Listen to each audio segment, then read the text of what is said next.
CIET NCERT presents AudioBook Poorvi, Textbook of English of Grade 8. Page 49. Unit 2. Values and Dispositions. On the left side of the page is the QR code for additional resources that you will find on the Diksha app. Scan the QR code via the Diksha app to access these resources. A Tale of Valor. Major Somnath Sharma and the Battle of Budgam. Let us do these activities before we read. 1. Work in pairs. Share your answers with your classmates and teachers. 1. What do you think about the Republic Day parade on 26th January? 2. What are the highlights of this parade? 3. What bravery awards are given on this day and who receives them? 2. Work in groups of 4 and discuss. 1. What qualities do you think a soldier should have? 2. If you had to share a message with a soldier, what would it be? At the bottom of the page is the image of the Republic Day parade happening in New Delhi. Page 50. Let us read. Mera desh re, mera desh hua re roshan, le kurban kiya tujhi pe tan man. At the center of the page is the image of 75 years of independence. It is Azadi Ka Amrit Mahotsav. At the center of the page is the image of Major Somnath Sharma and the Kumaon Regiment crest. On the left side of the page, we have a box with the word meanings of some words that we will come across in this page. The words are etched, that is, permanently fixed in someone's memory. Beacon, a source of inspiration. Valor is courage. This is a tribute to the valiant Major Somnath Sharma, India's first recipient of the Paramveer Chakra, whose name is etched in the annals of history. His bravery and sacrifice stands as a beacon of inspiration for generations. At every intersection of patriotism, whether through the National War Memorial, soul-stirring patriotic songs, books, stories recounting acts of valor, the celebration of Azadi Ka Amrit Mahotsav, his memory is honored. Major Somnath's legacy of courage and devotion to the nation remains forever alive, reminding us of the ultimate price paid for our freedom. The serene Kashmir Valley, in the shadows of the majestic Himalayas, witnessed a tale of extraordinary heroism and sacrifice to protect the integrity of the Indian borders. Page 51. The day began with the silence of a cold November dawn, but ended with echoes of courage that served as an inspiration for generations to come. This is the story of Major Somnath Sharma and the brave men that he led on a mission to protect the Srinagar airport from falling into the hands of a guerrilla force trained and backed by Pakistan. This is a story of how 90 men managed to foil the plan of some 500 infiltrators who wanted to capture Srinagar and the Kashmir Valley and delivered a blow to newly independent India. At the top of the page is the image of soldiers climbing the steep hills of Kashmir Valley.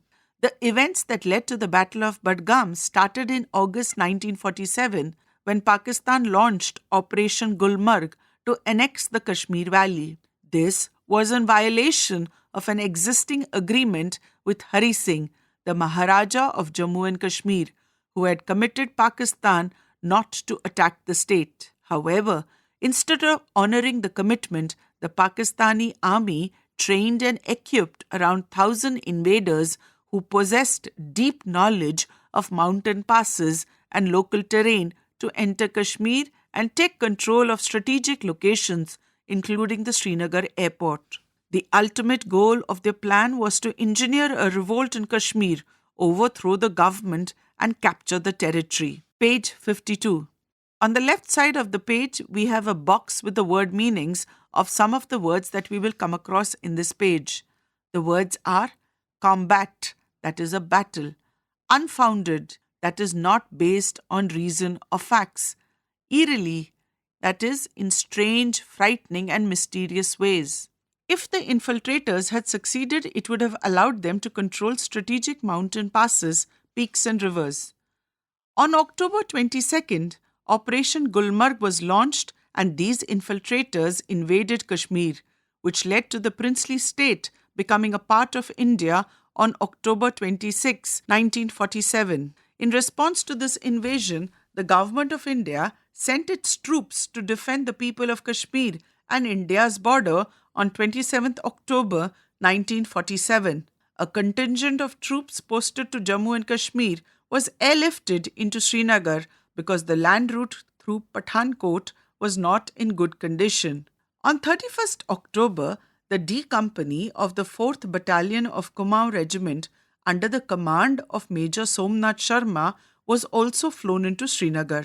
At that time, Major Somnath Sharma's left hand was in a plaster, but he insisted on being with his company while in combat. He knew that his mission would be very challenging and told his senior officers, "I know my men better than anyone else, and if they are going into action, they are not going in without me." These words highlighted his commitment to his men and his country. Before their arrival in Srinagar, there had been unfounded rumors of tribal movement towards the village of Badgam, less than 5 kilometers away from the Srinagar airport. The village was on a higher altitude than the airfield and access was through the village. Hence, it was important for the Indian forces to retain control of the area in order to protect troops and facilitate supplies arriving via air. In reality, the enemy had started arriving in Badgam in small groups to avoid detection. On 3rd November 1947, several companies, including Major Somnath Sharma's D Company, were sent to patrol and assess emerging threats in and around the village. Throughout the day, the valley was eerily silent. Around afternoon, the companies were ordered to return one by one. D Company with 90 soldiers was the last, and they were expected to return by 2 p.m. When the enemy, tribal guerrilla invaders under the command of the Pakistani army, saw that only a small group of Indian soldiers were left behind in Badgam, they attacked them. Page 53. On the right side of the page, we have a box with the word meanings of some of the words that we would come across in this page. These words are outnumbered, that is, were greater in number; resolute, that is, determined; tenacity, that is, determination; unparalleled, that is, unmatched; magazines, here it is a container that holds cartridge to be fed into a gun. Let us go back to the story. The initial attack by the invaders was met with stiff resistance by Major Somnath and his men. However, Major Somnath correctly visualized that the first attack was just a distraction. Shortly thereafter, a major attack came from another side. By then, Major Somnath Sharma and his 90 soldiers were facing about 500 invaders. The Pakistani invaders sought to capture the Srinagar airfield and its surrounding areas. It was clear to Major Somnath Sharma that defending Srinagar town, the airfield and the wider valley was indeed difficult until reinforcements arrived. After assessing the situation, he requested airstrikes. He bravely laid out ground panels to guide the aircrafts towards their target. The aerial attacks were successful in hitting the tribal invaders, but they still outnumbered D Company by almost 7-1. The attack on the positions occupied by Major Somnath's men continued. Vastly outnumbered and facing devastating fire, Major Somnath Sharma and his men stood resolute. The air was thick with the sound of gunfire and the cries of battle, but Major Somnath Sharma's voice cut through the chaos, urging his men to fight with tenacity and valor. Despite heavy casualties and his own injuries, Major Somnath Sharma displayed unparalleled bravery. He moved fearlessly through the battlefield, directing fire, filling magazines for his gunners, and encouraging his men to hold their ground. At the bottom of the page is the image of the few members of the D Company fighting fearlessly against the Pakistani invaders. Page 54. On the left side of the page, we have a box with the word meanings of some of the words that we would come across in this page. The words are ammunition, that is, a supply of bullets, shells, and explosives. Crouched, that is, sat with knees bent. Conspicuous, that is, noticeable. Posthumously, that is, after death. At the top of the page is a box with the famous words of Major Somnath Sharma, PVC, that he told his superiors. Major Somnath Sharma said, and the box reads, "I shall not withdraw an inch, but will fight to the last man and the last round." However, as the battle progressed, D Company began running out of ammunition. When Major Somnath Sharma informed brigade headquarters about this, he was asked to pull back.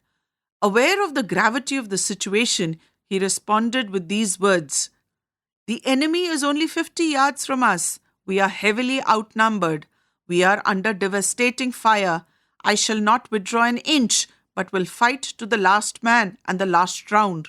Just a few minutes later, when he was crouched in a trench next to a machine gun operator in order to help him load the gun, his position was hit by a mortar shell, killing him instantly. Despite losing their major and facing the overwhelming numerical superiority of the enemy, the heroic actions of late Major Somnath Sharma motivated his men to hold their position for over more than 6 hours before being overrun by the enemy.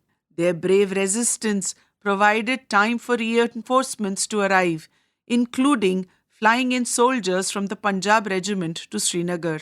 The heroic deeds of Major Somnath and his men thoroughly demotivated the enemy, causing more than 300 casualties, including injuring their leader. In many significant ways, D Company's sacrifice and Major Somnath's leadership saved Srinagar for India. The 4 Kumaon Battalion was awarded the Battle Honour Srinagar. Major Somnath laid down his life for the nation at the young age of 24. For this act of conspicuous bravery, Major Somnath Sharma was awarded the Paramveer Chakra, PVC. His citation reflects his heroism, patriotism, and courage. He was the first recipient of the PVC, awarded posthumously for gallantry and supreme sacrifice. Page 55. The page has an image of the citation letter recommending Major Somnath Sharma for an immediate award for personal courage and bravery. Page 56. On the left side of the page is a box with the word meanings of some words that we will come across in this page. The words are legacy, that is, life experiences, values, beliefs, and tradition passed down from generation to generation. Testament, that is, a strong evidence or proof. Dispatches, that is, an official report on military affairs. Forged, here it means shaped or strengthened, often through hardship. We have dwelled into how the events of 3rd November 1947 played out. It is also worth knowing more about the early life of Major Somnath and the events that led him to make the ultimate sacrifice for the nation. Born on 31st January 1923 in the picturesque town of Dad in Kangra, Himachal Pradesh, Somnath Sharma belonged to a family with a rich military legacy. His father, Major General Amarnath Sharma, had served the nation with distinction. Young Somnath was also deeply inspired by the valorous tales of the Mahabharata imparted to him by his grandfather. From his early education at Sherwood College, Nainital, to his rigorous training at the Royal Military College, Sandhurst, Major Somnath Sharma's life was a testament to discipline and dedication.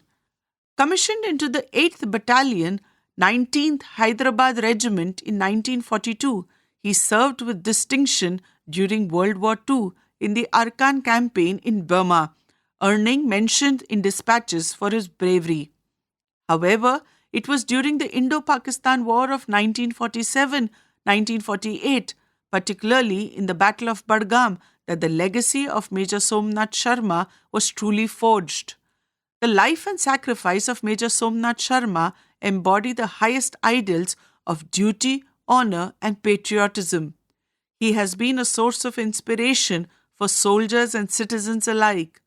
Most importantly, his story is a reminder of the sacrifices made by the countless men and women in defense of the motherland and highlights the profound sense of duty that inspired them. At the bottom of the page is the image of a postal stamp issued by the Army Postal Service honoring Major Somnath Sharma, PVC. Page 57. On this page, the citation awarded to Major Somnath Sharma, PVC, is given. The citation reads, Ministry of Defence, citation in respect of IC 521, Major Somnath Sharma. On 3rd November 1947, Major Somnath Sharma's company was ordered on a fighting patrol to Budgam in the Kashmir Valley. He reached his objective at first light on 3rd November and took up position south of Budgam at 1100 hours. The enemy, estimated at 500, attacked his company positions with 3 sides. The company began to sustain heavy casualties. Fully realizing the gravity of the situation and the direct threat that would result to both the aerodrome and Srinagar if the enemy attack was not held until reinforcements could be rushed to close the gap leading to Srinagar via Hamama, Major Sharma urged his company to fight the enemy tenaciously. With extreme bravery, he kept rushing across the open ground to his sections, exposing himself to heavy and accurate fire to urge them to hold on. Keeping his nerve, he skillfully directed the fire of his section into the ever-advancing enemy. He repeatedly exposed himself to the full fury of enemy fire and laid down cloth strips to guide our aircraft onto their target in full view of the enemy. Realizing that casualties had affected the effectiveness of his light automatics, this officer, whose left hand was in plaster, personally commenced filing magazines and issuing them to light machine gunners. A mortar shell landed right in the middle of the ammunition, resulted in an explosion that killed him. Major Sharma's company held on to its position and the remnants withdraw only when almost completely surrounded.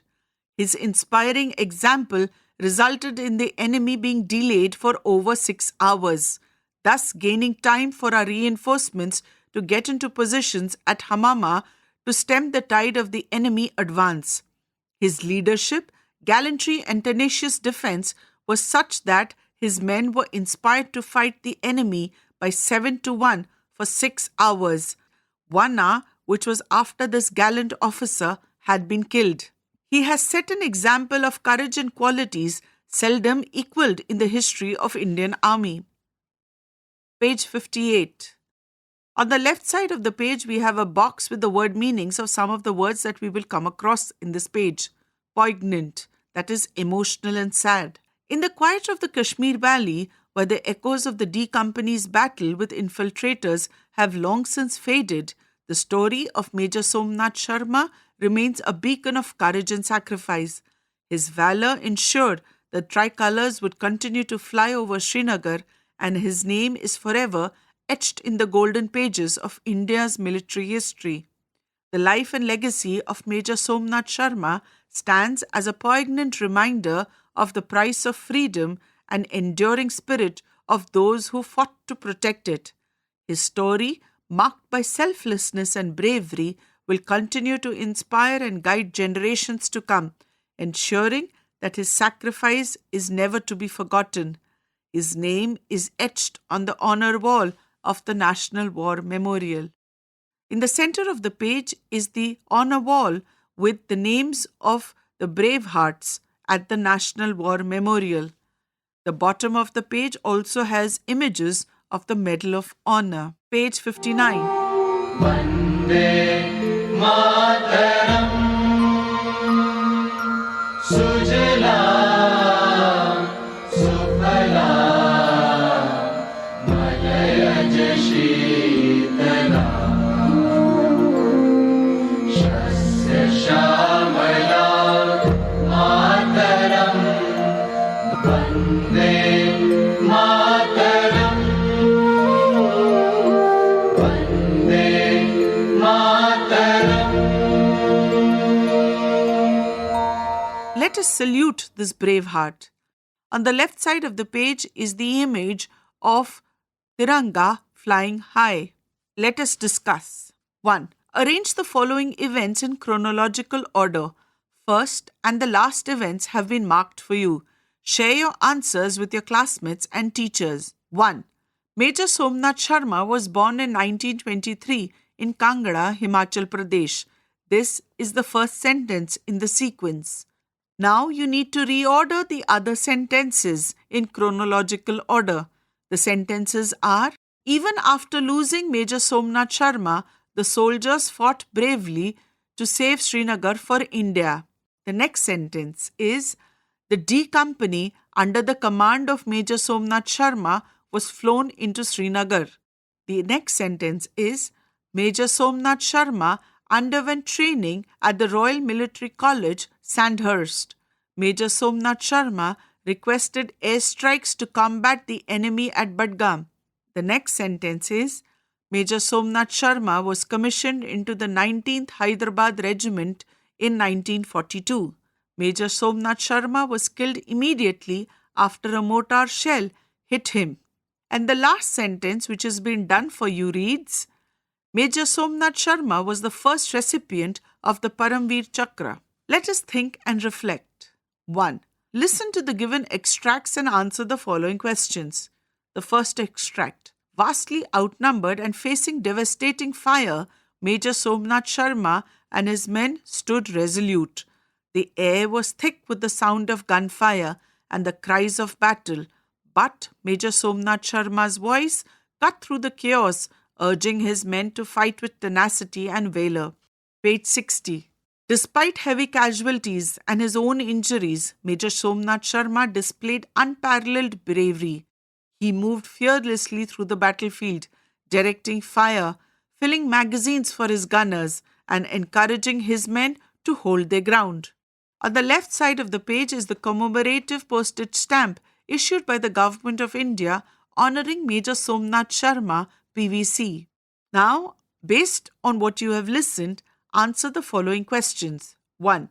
What can be inferred about the condition from the line, the air was thick with gunfire? Your options are 1. The gunshots had stopped for a while. 2. There was intense fighting on the battlefield. 3. The invaders were retreating from the fight. D. The Indian soldiers had achieved victory. 2. Complete the sentence with a suitable reason. Despite heavy casualties, Major Somnath Sharma continued to lead his men because 3. Select the correct option for both assertion A and reason R given below. The assertion is, Major Somnath Sharma moved fearlessly through the battlefield even though he was injured. Reason, he believed his courage was important to motivate the soldiers. Your options are A. Both the assertion and reason are true and the reason is the correct explanation for the assertion. B. Both the assertion and reason are true, but the reason is not the correct explanation of the assertion. C. The assertion is true, but the reason is false. And D. The assertion is false, but the reason is true. 4. Fill in the blanks with the correct words from those given in the brackets. Major Somnath Sharma was filling magazines encouraging his men to hold their grounds despite dash. Your options are injuries or worry. 2. Born on 31st January 1923 in the picturesque town of Dad in Kangra, Himachal Pradesh, Somnath Sharma belonged to a family with a rich military legacy. His father, Major General Amarnath Sharma, had served the nation with distinction, and young Somnath was deeply inspired by the valorous tales of Mahabharata imparted to him by his grandfather. Page 61. Based on the excerpt that you just listened, answer the following questions. 1. What can be inferred about Somnath Sharma's early influences on his career? Your options are, he was primarily influenced by his father's achievements in the military. B. His inspiration came solely from the tales of Mahabharata. C. His family and heritage inspired his bravery and sense of duty. D. He decided to join the military out of necessity rather than passion. 2. Identify whether the following statement is true or false. Somnath Sharma belonged to a wealthy family. 3. What does the phrase served the nation with distinction tell us about Major General Amarnath Sharma? That he performed his duties with exceptional dedication, honor, and excellence, or he was highly respected for his contributions to the country. 4. Replace the underlined phrase with a word from the extract that has a similar meaning. My family and I visited a popular hill station and stayed in an old but visually charming house surrounded by trees. 2. Answer the following questions. 1. Major Somnath's legacy of courage and devotion to the nation remains forever alive. Forever alive. What is the significance of the repetition in this line? 2. Why do you think Major Somnath's leadership was critical during the Battle of Badgam? 3. What were Major Somnath's last words? What do they reflect about his sense of duty? 4. What might have been the outcome of the Battle of Badgam if Major Somnath and his company had not held their ground? 5. Why do you think Major Somnath's story continues to inspire soldiers and civilians today? 6. How can the values demonstrated by Major Somnath Sharma of courage, duty, and self-sacrifice be applied in our daily lives? Page 62. Let us learn. 1. Match the expressions in the text in column 1 with the most suitable situation given in column 2. The expressions in column 1 are fight to the last man, foil the plan, deliver a blow, hold their ground. The situations are a sports team scores a last-minute goal, giving them the lead and shaking the opponent's confidence.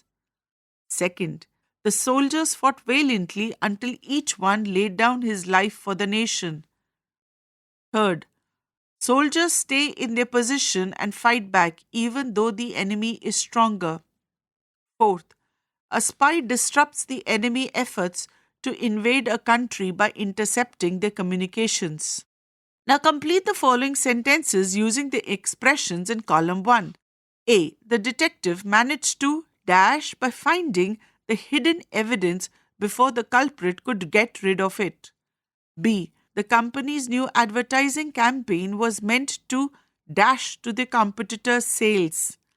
C. The hikers chose to dash despite the heavy rain, refusing to turn back on their journey. D. Despite being heavily outnumbered, the soldiers vowed to defend their homeland and dash, refusing to surrender to the enemy forces. 2. Listen to the highlighted word in the following sentence from the text. A contingent of troops posted to Jammu and Kashmir was airlifted into Srinagar. The highlighted word is contingent. There are many such collective nouns used in the context of the armed forces. Match the collective nouns in column 1 to their meanings in column 2. You may refer to the dictionary. Page 63. At the top of the page are the images of army trucks, Air Force jets, and Navy ships. You now have to match the collective nouns in column 1 to their meanings in column 2. The collective nouns used in the context of armed forces are given in column 1. These are regiment, squadron, fleet, and battalion. The column 2 has the meanings. The meanings are a large body of troops ready for battle, especially an infantry unit. 2. A permanent unit of army typically commanded by a lieutenant colonel or a colonel divided into several companies. 3. A small unit typically comprising 12 to 24 aircrafts and their crews used in Air Force, Naval or Army aviation services. 4. A group of ships sailing together engaged in the same activity or under the same ownership. Match the collective nouns that you heard in column 1 to the meanings in column 2. Now fill in the blanks suitably with the words from the column 1 in the table. A. The commanding officer addressed the entire dash of soldiers during the morning assembly. B. The admiral ordered the entire dash to set sail for battle. C. The dash of infantry advanced slowly through the dense forest. D. A dash of fighter jets was sent to intercept the enemy planes. Page 64. Listen to the following words from the text and fill in the blanks with the correct words by taking cues from the meaning given below in the box. The words in the box are overwhelm, overthrow, overrun. The meanings include 1. To take and seize control. 2. To invade or occupy an area in large numbers. 3. To flood or overpower someone or something emotionally. Now create a list of at least 5 other verbs that begin with over and frame sentences of your own. 4. In the following pair of C words, noun is used, while S is used for the verb form. Like for example, when advice is used as a noun, it is spelt as ADVICE, and when it is used as a verb, it is spelt as ADVISE. Similarly, when practice is used as a noun, it is spelt as PRACTICE, while when it is used as a verb, it is spelt as PRACTISE. Similarly, when device is used as a noun, it is spelt as DEVICE, and when it is used as a verb, it is spelt as DEVISE. Similarly, when counsel is used as a noun, it is spelt as COUNCIL, while if it is used as a verb, it is spelt as COUNSEL. Now, fill in the blanks correctly with the words given in the brackets. 1. The teacher's dash is always helpful and she continues to dash her students on their career choices. Your options are the noun form of advise or the verb form of advise. 2. The musician believes the daily dash helps a lot, so she's always ready to dash her harmonium lessons. The noun form of practice or the verb form of practice. Choose appropriately. 3. The scientist uses a strange dash for experiments and plans to dash new methods for his analysis. Use the noun form of device or the verb form of device to fill in the blanks appropriately. 4. The village dash met to discuss issues and decided to dash the villagers on important matters. Use the noun form of counsel or the verb form of counsel to fill in the blanks appropriately. At the bottom of the page is a box that reads, listen to the highlighted words in the following sentence from the text. Most importantly, his story is a reminder of the sacrifices made by countless men and women in defense of the motherland. In terms of meaning, there is no difference between the two words, defense spelt as DEFENCE or DEFENSE. In American English, the word is spelt with an S, whereas in the British English, it is spelt with a C, which is the preferred spelling. The word, though, has different meanings, but it is most commonly used to mean the act of protecting someone or something against attack or criticism. Page 65. There are a few highlighted words in the following sentences from the text that are being read out to you. First, ended with echoes of courage that serve as an inspiration. The highlighted word is serve. Second, a contingent of troops posted to Jammu and Kashmir was airlifted into Srinagar. The highlighted word is was. Third, D Company with 90 soldiers was the last and they were expected to return by 2 p.m. There are two highlighted words in this sentence, was and were. 4. The life and sacrifice of Major Somnath Sharma embody the highest ideals of duty, honor, and patriotism. The highlighted word is embody. Now, all the highlighted words are either singular verbs or plural verbs. They are in agreement with the subject of the sentence. This is called the subject verb agreement. Now, fill in the blanks for the following sentences by choosing the correct verbs given within the brackets. 1. The bouquet of flowers dash, your options are is or are beautiful. 2.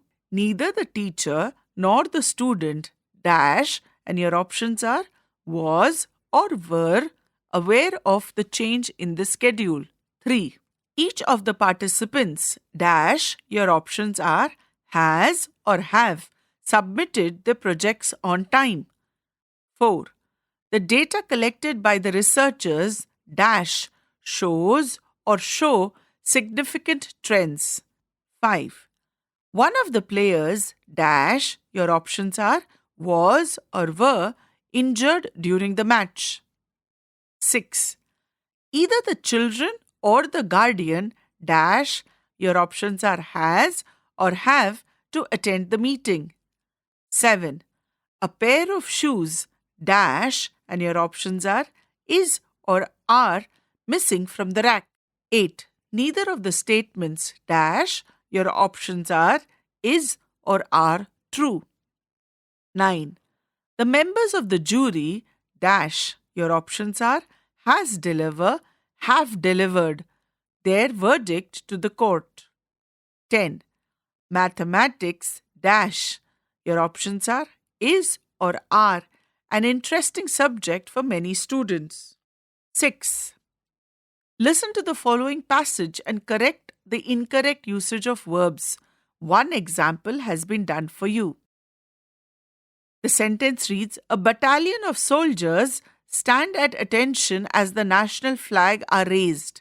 The correct sentence is, a battalion of soldiers stands at attention as the national flag is raised. Page 66. Now, you correct the incorrect usage of verbs in the following paragraph. Each soldier salute with pride while the commander and his assistants inspect the parade. The sound of marching feet echo through the air as a group of cadets prepare for their drill. Meanwhile, a convoy of military vehicles pass by, drawing cheer from the gathering crowd. Page 98. Transcripts.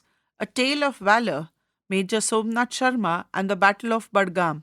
You will now listen to a talk about the Paramveer Chakra. As you listen, complete the sentences by filling in the blanks with one or two exact words or phrases that you hear. Hello everyone. Let me tell you about the Paramveer Chakra. It is one of the most prestigious awards in India and signifies the wheel of ultimate bravery. This award is granted for exemplary bravery in the presence of the enemy. That means this award is given to someone who shows extraordinary courage and bravery while fighting the enemy. The medal was first instituted as a gallantry medal with retrospect effect from 15th August 1947 by Dr. Rajendra Prasad, the then President of India. The medal was designed by Mrs. Savitri Khalonkar, who drew inspiration from sage Dadichi, a Vedic rishi who made the ultimate sacrifice by giving up his body so that the gods could create a deadly weapon called Vajra or thunderbolt from his spine. The Paramveer Chakra is cast in bronze. At its center, on a raised circle, is the state emblem of India.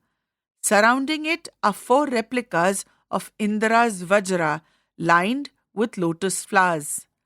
That, my dear friends, is the Paramveer Chakra, a true symbol of bravery. Thank you. Now that you have listened to a talk on the Paramveer Chakra, complete the sentences by filling in the blanks with 1 or 2 exact words or phrases that you heard. 1. The Paramveer Chakra signifies the wheel of the ultimate dash. 2. The Paramveer Chakra is awarded to someone who shows exemplary bravery while fighting with the dash. 3. The Paramveer Chakra was introduced as a gallantry medal in 1947 by the Dash. 4. The design of the Paramveer Chakra is inspired by Sage Dadichi, who was a Dash. 5. The state emblem in the center of the Paramveer Chakra is surrounded by the Vajra and Dash. Let us speak. On the left side of the page is the image of 5 students who are planning how to serve the nation. 1. As the citizen of a nation, we must fulfill our duty. In groups of 4 or 5, speak about how you propose to serve your nation. You can choose from the themes given below in the box. The themes are saving the environment, health and well-being, helping others, righteous conduct. You may use the sentence prompts that you will hear about to organize what you speak about. The sentence prompts are 1. I believe one of the best ways to serve the nation is by. You can complete the sentence with your thoughts. 2. A small change we can make is. You can complete the sentence with your thoughts. You can also add, and it will have a big impact because. You can connect your previous sentence to this one to complete your thought. 3. If everyone contributes by. You can complete your sentence with your thoughts and further substantiate it with the following sentence. It can lead to. Now you can connect your previous thought to this sentence and complete your thought. 4. One of the biggest challenges we face is. You can complete the sentence and share your thoughts. And then you can further add the sentence, and I propose we address it by. You can complete the sentence and connect it to the previous sentence by sharing your thoughts. Page 67. We can make a difference by working together as a team if we. You can complete the sentence and share your thoughts. 6. Serving the nation is not just about big actions. Even small efforts like. You can complete the sentence with your thoughts. Matter. Let us write. 1. A letter of inquiry is a formal letter written to seek detailed information about something the writer wants to know. For example, it can be used for joining a course, organizing an event, knowing details about a trip, etc. The language used is formal and specific with relevant queries. Now, write a letter of inquiry. Your school wishes to organize a visit to a memorial in your state or region. Write the letter to the in charge of the memorial requesting for information regarding available dates for visit, the duration of the tour, any entry fees, and the guidelines for student groups. 1. Follow the given layout. 2. Use the cues given below in the draft. At the bottom of the page is a box with the following written. Sender's address given in brackets, date given in brackets, receiver's address given in brackets, subject, inquiry about a school's visit to the memorial. The next line reads, Dear Sir. It is here you write the body of the letter. You conclude this inquiry by writing yours sincerely and below that your name in brackets. Page 68. For the body of the letter, a table has been given to you. The table has 2 columns. The first column is about the body of the letter and the second column describes the various prompts that we can use for inquiry. Like for example, for paragraph 1, where you state the purpose of writing, the prompts could be, this is to inquire about, or could you please provide details about. The second paragraph, which forms the body of the letter, could be to ask for more details. The prompts for this inquiry are, firstly, I would like you to share. Secondly, I would appreciate it if you could explain, or I would be grateful to get further details on. Lastly, could you clarify if you can use these prompts to ask further details. The third paragraph in the body of the letter is to request an early response. In order to do so, you can use the following prompts for enquiry, like an early reply will be greatly appreciated as it will help complete the sentence, or I look forward to your guidance and support for making this trip meaningful. On the left side of the page is the image of a bust of Paramveer Chakra awardee Captain Vikram Batra at the National War Memorial in Delhi. The source of this image is from the National War Memorial Image Repository. Let us explore. 1. Out of 21 PVC awardees, Major Somnath Sharma was the first recipient of the PVC, and Captain Vikram Batra was the last recipient of the PVC, the highest gallantry award. Captain Vikram Batra is popularly remembered as the Sher Shah of Kargil. His iconic success signal was Ye Dil Mange More. Captain Vikram Batra, the D Company commander, was tasked to capture Point 5140 on 20th June 1999, which he did with exemplar courage. After Point 5140 was captured, 13 Jackraff was tasked to capture Point 4875.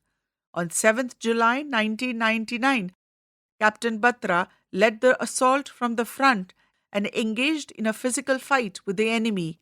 He killed 5 enemy soldiers at point-blank range and himself sustained serious injuries.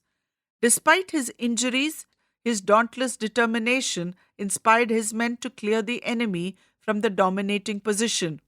Later, he succumbed to his injuries. His fearless determination and leadership encouraged his company men to avenge his death and finally capture Point 4875. Page 69. His inspiring leadership, dedication to duty, and steadfast love for his country continued to be an inspiration for the younger generation. He attended the call of duty with absolute disregard for his personal safety. He was awarded the Paramveer Chakra posthumously. 2. Gallantry awards in India are given to military personnel and others for displaying extraordinary courage in the line of duty. Some of the gallantry awards in India are 1. Paramveer Chakra, the highest military award in India, awarded for the most conspicuous bravery in the presence of the enemy. 2. Mahavir Chakra, the second highest military award in India, awarded for acts of gallantry in the presence of enemy. Veer Chakra, awarded for acts of gallantry in the presence of enemy. Find out more about gallantry awards. 3. The Indian government has been steadfast in its initiatives to boost the representation of women in the Indian Armed Forces. These women have been serving the nation selflessly and with pride. Find out the key roles of women in the Indian Army. Share this information with your classmates and teacher. 4.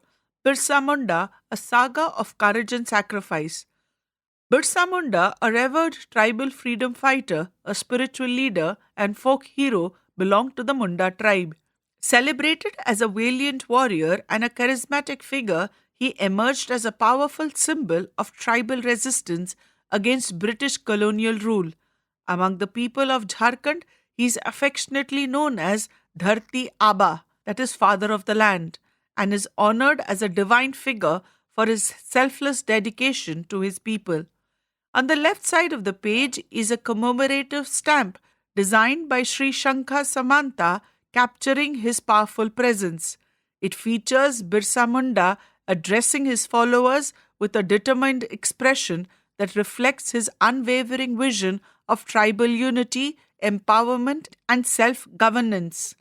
This stamp serves as a lasting tribute to his pivotal role in India's freedom struggle and his relentless commitment to protecting tribal rights. The source of this information is pib.gov.in. 5. Make a list of the patriotic songs in any language, including songs from your region. Share the songs with your classmates and teachers. Page 70. Somebody's Mother. Let us do these activities before we read. Recall a time you helped someone. Write 2 words describing 1. What were your feelings after you did so? 2. What might have been the feelings of the person whom you helped? Share your answers with your classmates and teachers. 2. Work in pairs. Listen to the words that follow.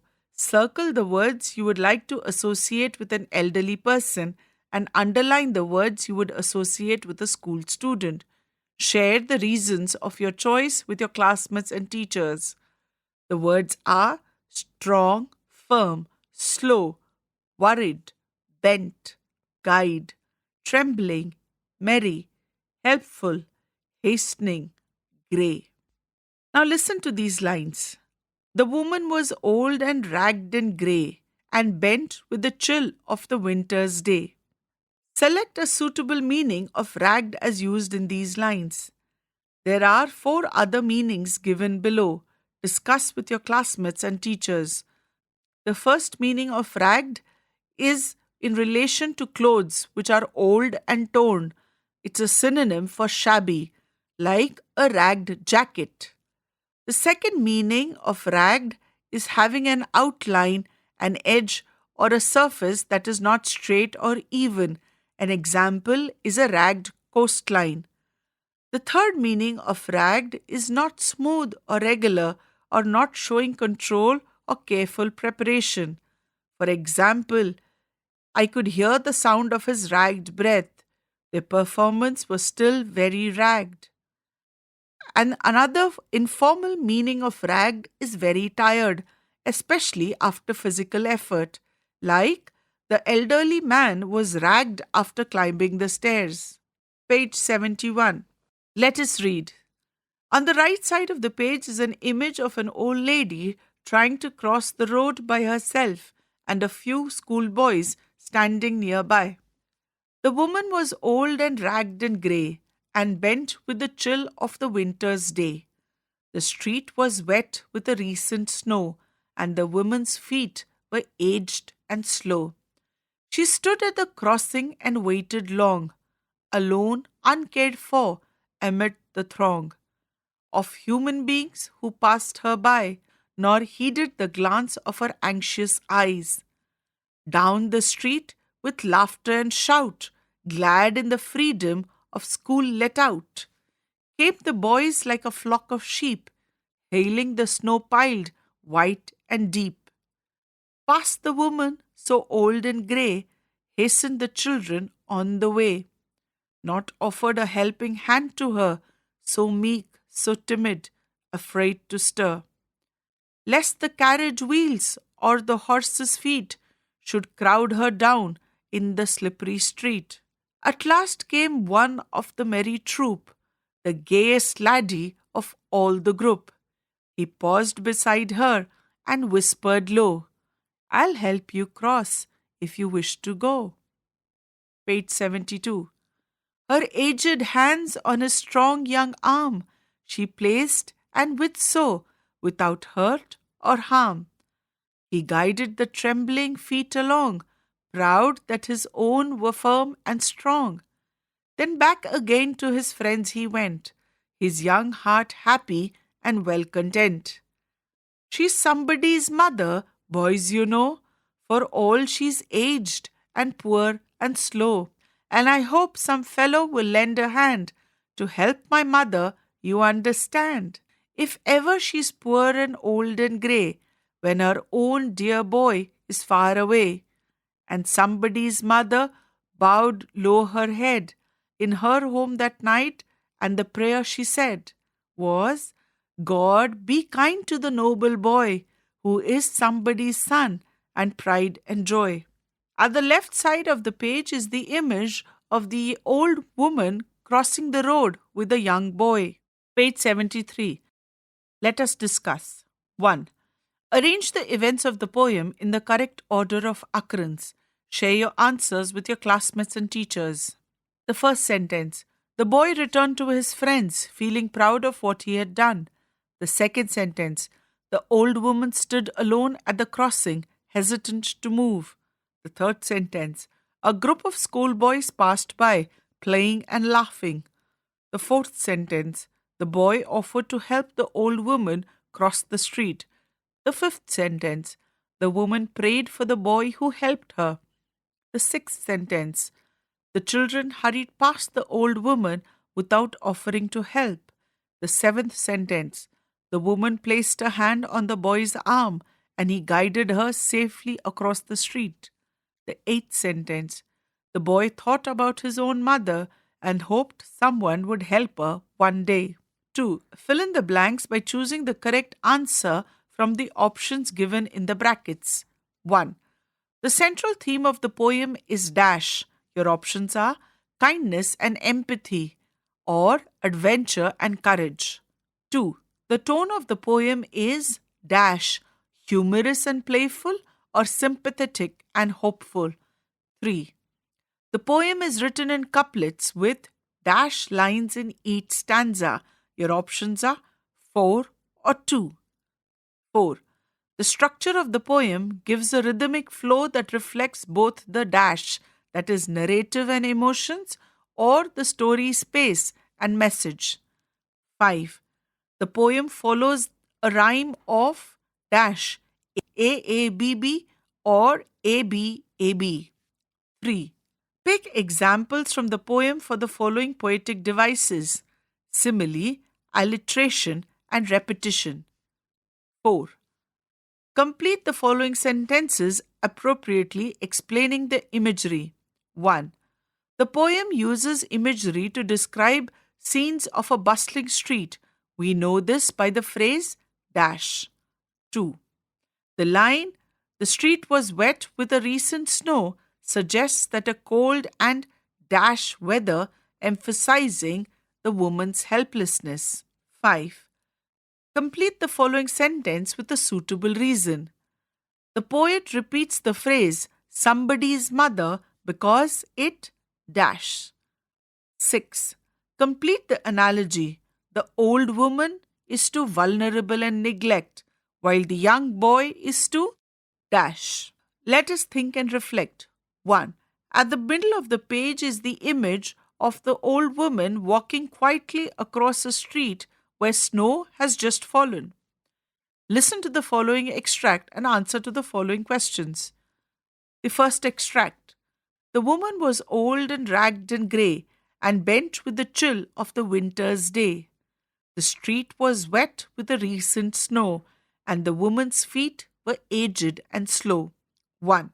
What does the phrase "aged" and grey refer to? Your options are A. The woman's emotional state that day. B. The woman's old and worn out appearance. C. The weather conditions of the particular day. D. The color of the street and the surroundings. 2. Complete the following sentence with a suitable reason. The woman was bent with the chill of the winter's day because she was dash. 3. Identify the fact and opinion from the following sentences. A. The street was wet with recent snow, dash. B. The woman was too weak to cross the street on her own, dash. Page 75. 4.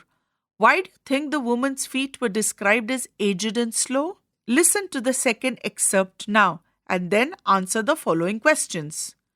He guided the trembling feet along, proud that his own were firm and strong. Then back again to his friends he went, his young heart happy and well content. 1. What is the contrast between the trembling feet of the old woman and the firm and strong feet of the boy emphasize? 2. Fill in the blanks given below by selecting the correct options from the brackets. 1. The poem tells us that the young boy was feeling proud that his feet were strong. This tells us that the boy was dash, arrogant about being strong or grateful for his ability to help. Choose the correct option. 3. What is the boy most likely to tell his friends on getting back? Your options are A. I'm so glad I could help her. B. I'm worried about her safety. C. I'm surprised she forgot to thank me. D. I'm thankful for all your support. 4. Rectify the false statement that you are going to hear. The young boy's actions were driven by a logical decision. 2. Answer the following questions. 1. What might be the old woman's fear as she waited for a long time at the crossing? 2. How does the poet show the helplessness of the old woman? Support your answer with evidence from the poem. 3. Why does the boy decide to help the old woman? What does this tell us about him? 4. How was the boy's approach towards the old woman different from that of the other boys in the group? 5. Justify the appropriateness of the title of the poem. 6. What does the poem suggest about the role of empathy and humanity in the society? Page 76. Let us learn. 1. The grid given below has antonyms of the words from the text. Locate these words in the grid horizontally, vertically, and diagonally. One example has been done for you. You need to search for the antonyms of the following words from the grid. The words for which you need to find the antonyms are firm, meek, merry, kind, anxious, and bent. 2. You need to match the words from the text given in column 1 with the underlined phrase in column 2. The words in the column 1 are hastened, heeded, stir, lend, piled, offered. Column 2. You will now hear sentences where the meanings of the words in column 1 were used. You need to match the words from the text given in column 1 with the underlined phrase in column 2. The sentences in column 2 are 1. The mother heard the baby move slightly in the cradle at night. The underlined phrase is move slightly. 2. It is our duty to give support to the poor. The underlined word is give. 3. The students worked quickly to complete the project and submit it on time.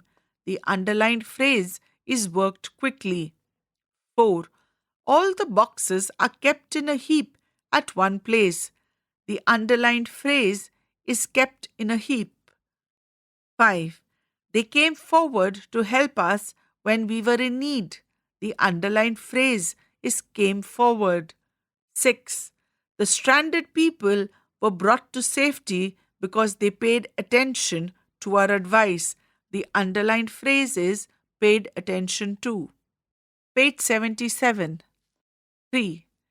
In the poem, the poet uses the idiom lend a hand, which means help somebody. Some more idioms using hand are given in column 1. Match these idioms with their meaning in column 2. You may refer to a dictionary. The idioms in column 1 are 1. Get out of hand.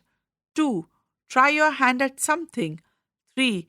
Give somebody a free hand. 4. Give somebody a big hand. 5. Work hand in hand. 6. Have your hands full. And the meanings that you need to match from column 2 are 1. Do something new. 2. Applaud somebody. 3. Work together. 4. Become difficult to control. 5. Be very busy. 6. Allow somebody to do something with full freedom. 4. Complete the following analogy by filling in the blanks with the correct words from the poem. 1. Dash is to winter as heat is to summer. 2. Hurt is to dash as old is to aged. 3. Whispered is to shouted as humble is to dash. 4. Eyes is to dash like legs is to walk. 5. Having a lot of money is to wealthy as densely packed people is to dash. Listen to the lines from the poem given below. Lest the carriage wheels or the horse's feet should crowd her down in the slippery street. Lest is a conjunction that means to prevent something bad or unpleasant from happening. To understand its usage in a sentence, we can replace lest with just in case. For example, in the sentence, she showed all her documents lest we doubt her. The word lest can be replaced with just in case to mean that she showed the documents to prevent any doubt. Page 78. Let us listen. 1. You will now listen to a woman read a special broadcast of the news. As you listen, arrange the pictures in the correct sequence of the events that took place. Page 99. Somebody's mother. You will now listen to a woman read a special broadcast of the news. As you listen, arrange the pictures in the correct sequence of events that took place. Now for the special broadcast. We bring you the story of a young hero whose courage has captured the nation's heart. On a fateful morning in Rajouri, young Rohan Ramachandra Bahir, a 15-year-old student, became a local hero when he fearlessly saved the life of a woman who had fallen into the Domri River while washing clothes. The 43-year-old woman was struggling to stay afloat in the strong currents when Rohan, without a moment's hesitation, leapt into the river, putting his own life at risk. With great determination and courage, Rohan managed to reach the woman and pull her to safety despite the dangerous conditions of the river. Onlookers who witnessed the incident were in awe of the young man's bravery. Rohan's selfless act did not go unnoticed. His incredible courage was recognized at Vigyan Bhavan, where he was honored with the prestigious Pradhan Mantri Rashtriya Bal Puraskar 2023 by the President of India, Draupadi Murmu. This remarkable young boy is now a symbol of heroism in his community, and his story is an inspiration for all. We commend Rohan for his bravery and showing that age is no barrier when it comes to saving lives. This is an adapted story courtesy The Times of India. If you wish to read the whole story, you can use the website given below. The source is timesofindia.indiatimes.com. You will now once again listen to this special broadcast of the news. As you listen, complete the following sentence using 1 or 3 exact words from the passage. 1. The woman was having a difficult time staying afloat due to the dash. 2. Rohan leapt into the river to save the woman without any dash. 3. Rohan's act of bravery was witnessed by dash. 4. Rohan was honored at the Vigyan Bhavan for his incredible courage and dash. 5. Rohan proved that when it comes to saving lives, age is just dash. Page 79. Let us speak. Listen to the list of words from the poem that end in ed. As you listen, focus on the final sound of each word and place them in the appropriate columns. One example has been done for you. The words are ragged, aged, waited, heeded, offered, paused, guided, whispered. You would notice the word ed can have an id sound or a d sound or a t sound. Remember, adjectives that come before a noun and end with ed have id as the final sound. 2. Work in pairs. Narrate an incident where you helped someone in the past. Take turns to speak and use the cue cards that you will listen about. At school, classmate explaining a concept. The second cue card. In the neighborhood, cleanliness campaign. The third cue card. At the marketplace, elderly carrying bags. The fourth cue card. In the playground, a friend gets injured. Now you may use the following prompts to speak. When you begin the story, you can use the following prompts. It all started when, or the day began like any other, or I still remember, or at that moment I realized. And in order to describe the experience, you can use the following prompts. At that moment I realized, or I was completely taken by surprise, or the next few hours were, or I couldn't believe my eyes when I saw. You could also begin the story by using the phrase, I was joyed, thrilled, or extremely satisfied, and then add to the experience by saying, from that day on. You could also begin the story by telling, a wave of relief, joy, excitement washed over me, and then describe the experience by adding, this memory reminds me to always. You could also begin the story by using the phrase, I felt a mixture of emotions, and then conclude by describing the experience by saying, this experience taught me the value of. You could also begin the story by saying, I have never felt, and then share your experience by describing, in the end, I realized. Page 80. Let us write. 1. Write a diary entry of a day you helped someone in need. Remember to include the following points while writing. 1. Start with a sentence describing the day. 2. Mention whom you helped. 3. Explain the situation in which the other person needed help. 4. Add the place and time of the day when the situation arose. 5. Describe how you helped the person. 6. Describe the reaction of the person you helped. 7. Mention how you felt during and after helping the person. 7. Conclude by mentioning why you would do something like this again. You may begin your sentence something like, the date, April 26, 2000, Saturday, 8 p.m. Dear Diary, today I feel was a special day, and then go on to write your experience in the diary. Let us explore. 1. Did you know that even the earth has been referred to as Mother in the ancient scripts of India?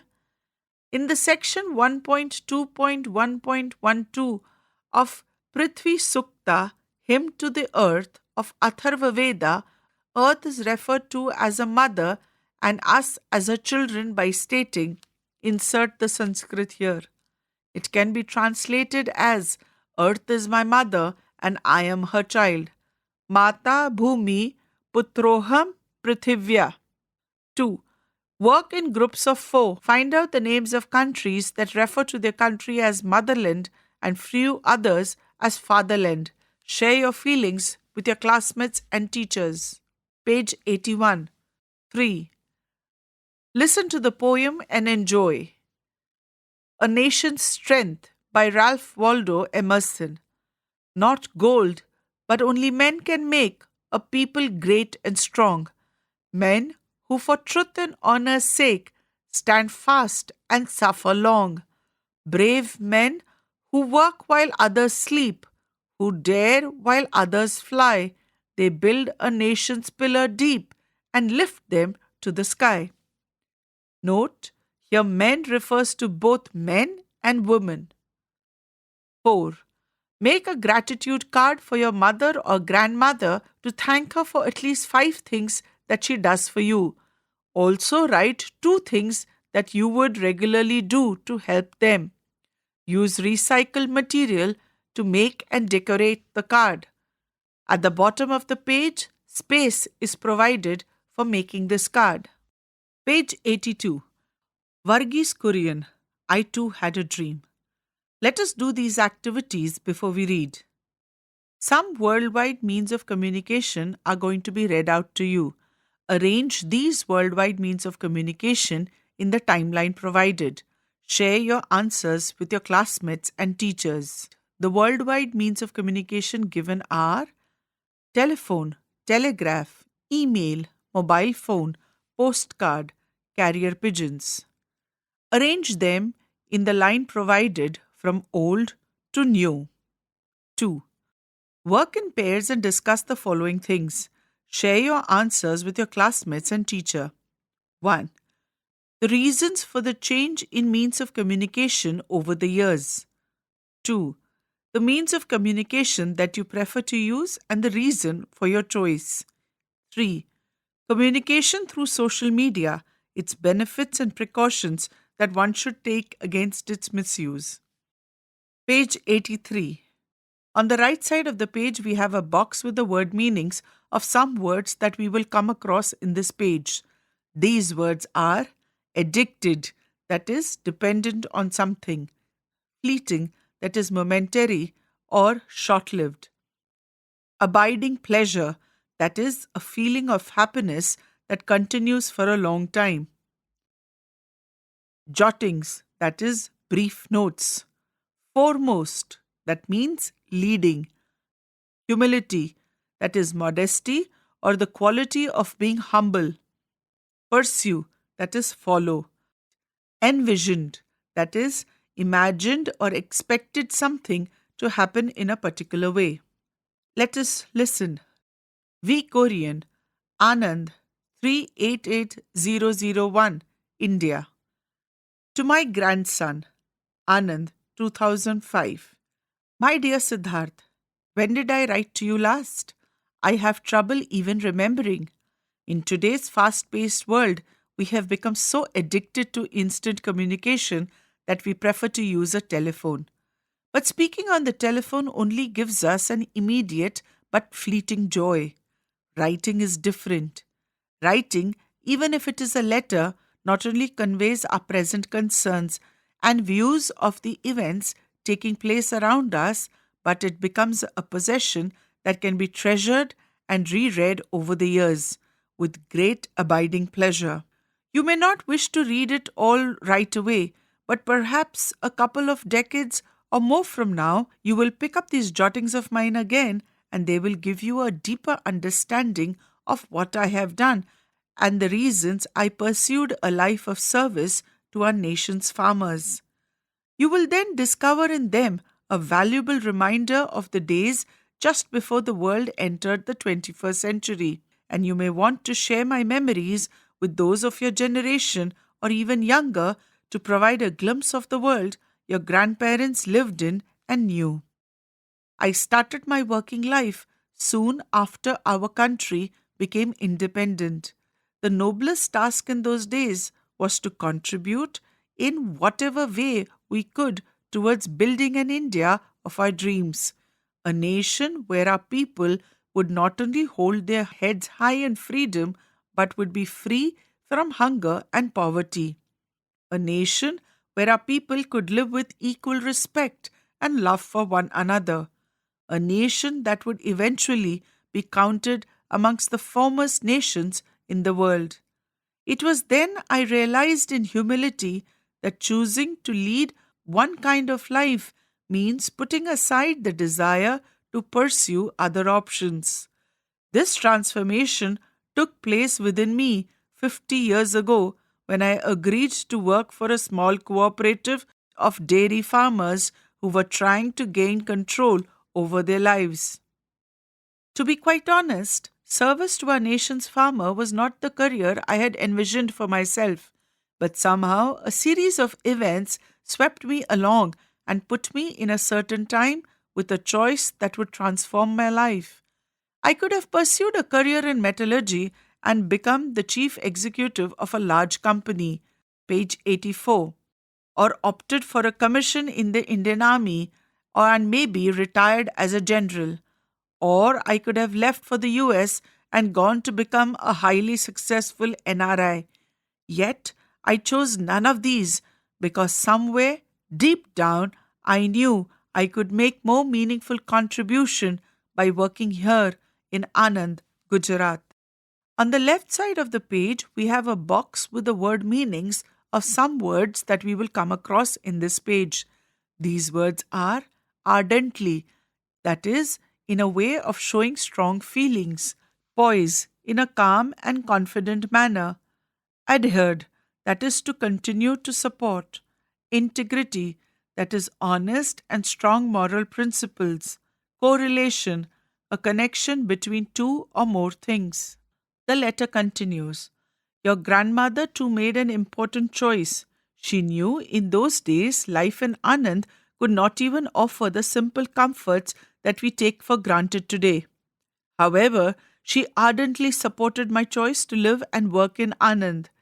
That choice of your grandmother to stand by me has given me an everlasting strength, always ensuring that I shouldered my responsibility with poise. Whenever I have received any recognition for my contributions towards the progress of our country, I have emphasized that it is a recognition of the achievements of many people with whom I had a privilege to be associated with. I would like to stress even more strongly that my contributions have been possible only because I have consistently adhered to certain values, values that I have inherited from my parents and other family elders, values that I saw in my mentor and supporter here in Anand, Tribhuvan Das Patel. I have often spoken of integrity as the most important of these values, realizing that integrity and personal integrity at that is being honest to yourself. If you are always honest to yourself, it does not take much effort in always being honest with others. I have also learned what I am sure you too will find out someday. Life is a privilege, and to waste it would be wrong. In living this privilege called life, you must accept responsibility for yourself. Always use your talents to the best of your ability and contribute somehow to the common good. That common good will present itself to you in many forms every day. If you look around, you will find there is a lot waiting to be done. Your friend may need some help. Your teacher could be looking out for a volunteer, will need you to make a contribution. I hope that you too will discover, as I did, that failure is not about succeeding. Rather, it is about not putting in your best effort and not contributing, however modestly, to the common good. In life, you too will discover, as I did, that anything can go wrong at any time, and mostly does. Yet, there is little correlation Prasun between the Kumar. circumstances of people's lives and how happy they are. Most of us compare ourselves with someone we think is happier, a relative, an acquaintance, or often someone we barely know.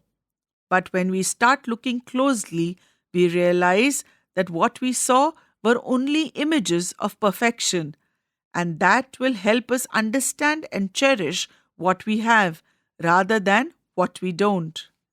Page 85. On the right side of the page, we have a box with the word meanings of some of the words that we will come across in this page. Musings, that is, thoughts on something one has been thinking about carefully for a long time. And the letter continues. Do you remember when you accompanied me at the magnificent ceremony in Delhi where our president awarded me the Padma Vibhushan in 1999? With great pride, you slipped the medal around your neck, looked at it in awe, and asked me very innocently if you could keep it. Do you remember the answer your grandmother and I gave you? We told you that, of course, this medal was yours as much as it was mine, but that you should not be satisfied in merely keeping my award. The challenge before you was to earn your own reward for the work that you did in your lifetime. And in the end, if we are brave enough to love, strong enough to rejoice in others' happiness, and wise enough to know that there is enough to go around for all, then we would have lived our lives to the fullest. I would like to dedicate these musings to you, Siddharth, and to the millions of other children of your generation in our country, in the hope that upon reading them, you will be inspired enough to go bravely out into the world and work tirelessly in your chosen field for the larger good of the country, for the larger good of humanity. Remember, rewards that come to you then are only the true rewards for a well-spent life. With my fondest love, yours affectionately, Dada V. Kurian. At the center of the page is the image of Varghese Kurian at the Amul factory. The image says, "Who says one man cannot make a change?" Let us discuss. A fact is something that can be proven true or false. A fact is not based on people's beliefs. An opinion, on the other hand, is a belief, feeling, or judgment that can vary from person to person. An opinion cannot be proven. Page 86. 1. Identify which of the following statements are facts and which are opinions. Share your answers with your classmates and teachers. 1. But speaking on the telephone only gives us an immediate but fleeting joy. 2. I started my working life soon after our country became independent. 3. To be quite honest, service to our nation's farmer was not the career I had envisioned for myself. 4. I knew I could make a more meaningful contribution by working here in Anand, Gujarat. 5. Values that I saw in my mentor and supporter here in Anand, Tribhuvan Das Patel. 6. Life is a privilege and to waste it would be wrong. 7. I hope that you too will discover, as I did, that failure is not about succeeding. 8. The magnificent ceremony in which the President awarded me the Padma Vibhushan in 1999. Let us think and reflect. 1. Listen to the given extracts and answer the questions that follow. Extract 1. In today's fast-paced world, we have become so addicted to instant communication that we prefer to use a telephone. But speaking on the telephone only gives us an immediate but fleeting joy. Writing is different. Writing, even if it is a letter, not only conveys our present concerns and views of the events taking place around us, but it becomes a possession that can be treasured and reread over the years with great abiding pleasure. 1. Fill in the blanks below by selecting the correct option from the brackets. When the writer refers to a fast-paced world, he is speaking of a world where, your options are, communication happens quickly but lacks depth, or people have more time to write and reflect. 2. Select the option that applies correctly to both assertion and reason. The assertion is, writing letters can be treasured and reread over the years. And the reason is, speaking on the telephone provides long-lasting joy. Page 87. Your options are A. Both the assertion and reason are true, and the reason is the correct explanation of the assertion. B. Both assertion and reason are true, but the reason is not the correct explanation of A. of assertion. C. Assertion is true, but the reason is false. D. Both the assertion and the reason are false. 3.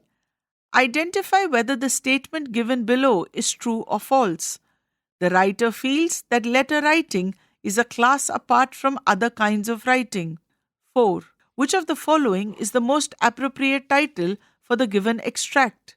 Your options are A. The rise of instant communication. B. The fleeting delight of phone calls. C. The lasting joy of written words. And D. Living in a fast-paced world. Extract 2. Your grandmother too made an important choice. She knew in those days life in Anand could not offer even the simple comforts that we take for granted today. However, she ardently supported my choice to live and work in Anand. That choice of your grandmother to stand by me has given me an everlasting strength, always ensuring that I shouldered my responsibilities with poise. 1. How can we say that the grandmother shared her husband's dedication to a greater cause? 2. Complete the following with the correct options from the two given in the brackets. The fact that the writer, that is grandfather, praises his wife tells us that he dash. Your options are truly values or quietly accepts her role in his life. 3. Complete the following sentences with the correct option from those given below. Based on the information in the extract, we can infer that the grandmother had all the following traits except dash. Your options are A. Encouraging, B. Understanding, C. Comforting, and D. Thoughtful. 4. Select the phrase that conveys showed grace under pressure and carried out my duties with dignity and confidence. Page 88. 2. Answer the following questions. 1. What event does Dr. Kurian refer to when he mentions receiving the Padma Vibhushan? 2. How did Dr. Kurian's decision to join the cooperative in Anand affect his life? 3. Dr. Kurian's decision to work in Anand reveals his values and sense of duty. Explain. 4. Why did Dr. Kurian write the letter to his grandson? 5. According to Dr. Kurian, life is a privilege and it is wrong to waste it. What is your opinion on this? 6. What message does Dr. Kurian want to convey about selfless service and its long-term impact on the society? Let us learn. 1. Replace the underlined words in each sentence with the correct synonyms from the box. You may refer to a dictionary. The words in the box are essential, swift, lifelong, momentary, useful, splendid. The sentences are 1. He received the award in a magnificent ceremony. The underlined word is magnificent. 2. I felt a fleeting joy when I received the appreciation for my song. The underlining word is fleeting. 3. With today's instant communication, we can share information across the world in seconds. The underlining word is instant. 4. Our school focuses on the core values, collaboration, innovation, and unity. The underlining word is core. 5. My teacher's advice on time management is a valuable reminder of the importance of planning. The underlined word is valuable. 6. Reading books and listening to music can give abiding pleasure that will last forever. The underlining word is abiding. Page 89. Match the expressions from the text in column 1 with their meanings in column 2. The expressions given in column 1 are 1. In all humility. 2. Hold their heads high. 3. To be quite honest. 4. To the best of your ability. 5. Looked at in awe. And 6. Somewhere deep down. The meanings in column 2 are to speak in a truthful way, doing something using all your skills, talents, and knowledge, observed with great respect and wonder, and having no feeling of self-importance. In the innermost part of the self, be confident and have a positive feeling. 3. Make as many words as you can out of the following words. One example has been done for you. Community. You can use community to make city, toy, tune, unity, mutiny, cot. Similarly, make as many words as you can from important, magnificent, satisfied, generation, and achievement. 4. Let us play a word game, Antakshari. 1. Write the synonym of the word according to the clues given below. 2. For example, the synonym of the first word important ends with the letter T. The synonym of the second word begins with a T, trouble. Then write the synonym of the third word starting with the letter E. Now you can continue the word game. Your options are major. You have to write the synonym for major, the synonym for problem, the antonym for uneven, a word related to the post office, a word related to the moral duty, a word related to time, the synonym of prosperous, and a word related to being alive. Page 90. 5. Study the highlighted punctuation marks in the following sentence from the text. 1. But you should not be satisfied in merely keeping my awards. Dash. The challenge before you was to earn your own rewards for the work that you did in your lifetime. 2. Writing dash, even if it is a letter, dash not only conveys our present concerns and views of the events taking place around us, but it becomes a possession. The dash punctuation is a long dash and can be used to link words or numbers or to create a pause in a sentence. There are two main types, the shorter N dash and the longer M dash. At the center of the page is a box that reads, the N dash, that is a smaller dash, represents a span or a range in numbers or dates. For example, it can indicate time periods like the train operates from June September, or page numbers refer to a page 50 to 75, or to show scores. India won the series by 2:1.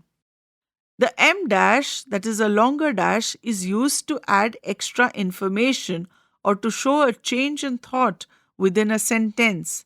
For example, the exhibition dash held in the main hall dash features local artists, or I bumped into someone unexpected dash my old teacher. Note, do not add spaces around the dash and avoid overusing them. Listen to the sentences below and insert either an M dash or an N dash suitably. 1. The conference will be held from March 15 to March 20. 2. I have lived in Kanpur, Raipur for 5 years now. 3. The artist known for her vibrant paintings will be showcasing her work in Guwahati. 4. The scores for the final match were 2-3. 5. My favorite snacks, samosas, pakoras, and jalebis, are all from India. 6. The train journey from Belagavi, Bengaluru takes less than 10 hours. 7. I finished reading the book. It was absolutely amazing. 8. The event will take place on September 1 to September 5. 6. Study the highlighted words in the following sentence from the text. 1. We told you that of course the medal was yours as much as it was mine. 2. Who were trying to gain control over their lives. 3. I have always emphasized that it's a recognition of the achievements of many people. The highlighted words are yours, their, its. Page 91. In the given sentences, yours and theirs indicate possessions, something belonging to you and them respectively.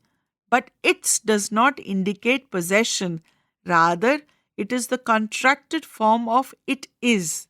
At the center of the page is a box that reads, note the following difference. Its is a contraction of it is or it has. Like, it's getting dark outside. It's without the apostrophe indicates that something belongs to you. The dog wagged its tail. U'(R) is a contraction of you are, and the example is you are going to love this book. Your indicates that something belongs to you. For example, can I have one of your books? They'(R) is a contraction of they are. For example, they are coming to the field trip. Their indicates possession. For example, we should contact their manager. Now fill in the blanks by choosing the correct word from the options given in the brackets. 1. Please remember to bring dash your or U'(R) assignment book. 2. The team celebrated dash. The options are their or they are victory over the match.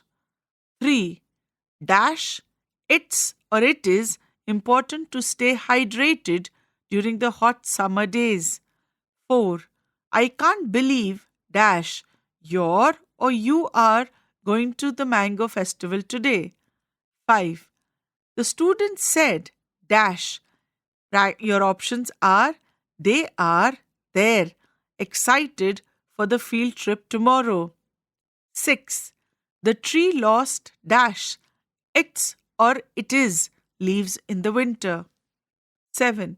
Listen to the following phrases from the text. 1. In today's fast-paced world. 2. On the telephone. 3. With great abiding pleasure. 4. In the chapters that follow. 5. At a certain time. 6. With equal respect and love. All these phrases are prepositional phrases. Page 92. At the top of the page is a box that reads, Prepositional phrases are a group of words that begin with a preposition and include a noun or a pronoun as the object of the preposition. These phrases provide additional information about time, place, manner, cause, direction, or relationship. Now complete the following sentences with the suitable prepositional phrase. 1. The children played happily in dash. 2. Nisha placed the vase on dash. 3. We discussed the project in dash. 4. Preeti found the lost book under dash. 5. The cat slept on dash. On the left side of the page is the image of children playing with a ball. 8. Rearrange the following jumbled words and phrases into meaningful sentences. 1. Barked at the strangers, the dog, loudly, the house, walking by. 2. Wrote, my classmate, during the A Story summer vacations. 3. Enjoyed, under the tree, they, by the lake, a picnic. 4. In his grandfather's room hung he the painting. 5. Studied with great determination for students the exam. Page 93. You will now listen to a passage about Evelyn Glennie's journey in overcoming her hearing loss through music and turning a physical disability into a success story. Evelyn Glennie's loss of hearing had been gradual. By the time she was 11, her performance in school had deteriorated and her headmistress urged her parents to take her to a specialist. It was then discovered that her hearing was severely impaired as a result of gradual nerve damage. Everything suddenly looked black, says Evelyn. But Evelyn was not going to give up.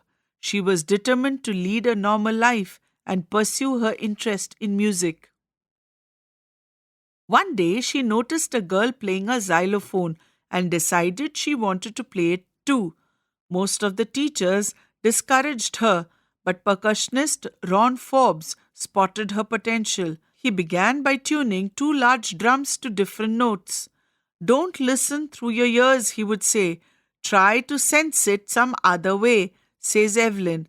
Suddenly, I realized I could feel the higher drum from the waist up and the lower one from the waist down. Forbes repeated the exercise, and soon Evelyn discovered that she could sense certain notes in different parts of her body. I had learned to open my mind and body to sounds and vibrations, she explains. It pours in through every part of my body. It tingles the skin, my cheekbones, and even my hair. The rest was sheer determination and hard work. She never looked back from that point onwards, and she got right to the top, the world's most sought-after multi-percussionist with a mastery of some 1,000 instruments. Now that you have listened to the passage, match the words given in column 1 with their meanings in column 2. The words in the column 1 are percussionist, impaired, vibrations, determination, and gradual. The meanings in column 2 are a person who plays drums and other similar instruments, the ability to keep going despite difficulties, slow and steady over time, physical sensations caused by sound damaged or weakened. 2. Listen to the passage once again and state whether the statements given are true or false. 1. Evelyn Glennie became deaf suddenly. 2. Her headmistress ignored the signs of her hearing loss. 3. Ron Forbes was a percussionist who helped Evelyn. 4. To sense music. 5. She gave up on music after her diagnosis. 3. Answer the following questions in 1 or 2 words. 1. How did Evelyn turn her disability into strength? 2. What role did Ron Forbes play in her life? 3. What lessons can we learn from Evelyn's story about how to treat others who have different abilities or challenges? Page 94. Let us speak. 1. Listen to the highlighted words in the following sentences from the text. That common good will present itself to you in many forms every day. The highlighted word is pronounced with the stress on the second syllable. The highlighted word is present. In the word present, when it is read as a verb, the stress is on the second syllable. It is present.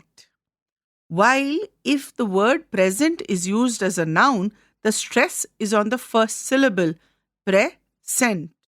Now let us listen to the given words with the correct syllable stress according to the part of speech given in the brackets. Produce, it is a noun. Produce is a verb. Contract is a verb. Contract is a noun. Project is a noun. Project is a verb. Content is a noun. Content is a verb. Refuse is a noun. Refuse is a verb. 2. Listen to the highlighted words in the following sentences from the text. But it becomes a possession that can be treasured and reread over the years with great abiding pleasure. Treasure, pleasure. In the highlighted words treasured and pleasure, the words SURE have a sure sound. There are some words which end in SURE. There are some words which end in SURE but have a sh sound as in pressure. Now let's listen to the words given below with the sh or a z sound. Measure, leisure, reassure, enclosure, exposure, ensure, seizure, fissure, composture, unsure. 3. Pausing and chunking are techniques used when speaking to organize information for the listener. Speakers can split what they say into smaller segments, either individual words or group of words, to convey ideas or emphasize key points clearly. Page 95. 1. Let us listen to the following lines from the poem Don't Quit by Edgar Albert Guest. When things go wrong, as they sometimes will, when the roads you're trudging seems uphill, when the funds are low and the debts are high, and when you want to smile but you have to sigh, when care is pressing you down a bit, rest if you must, but don't you quit. Now let's reread the lines of the poem once again by taking a shorter pause or a longer pause. Notice which version is easier for a listener to follow and understand. When things go wrong, as they sometimes will, when the road you are trudging seems uphill, when the funds are low and the debts are high, when you want to smile but you have to sigh, when care is pressing you down a bit, rest if you must, but don't you quit. Have you listened to the song in Hindi or in your own language? Share with your classmates and teachers. 2. Chunk the stanzas with a short pause or a long pause and read it aloud. The stanza goes, "Life is queer with its twists and turns, as every one of us sometimes learns, and repeat, and many a fellow turns about when he might have won had he stuck it out. Don't give up though the pace seems slow, you may succeed with another blow. Often the goal is nearer than it seems to a faint and faltering man." Let us write. 1. Write a letter to your grandparents thanking them for the valuable lessons they have taught you.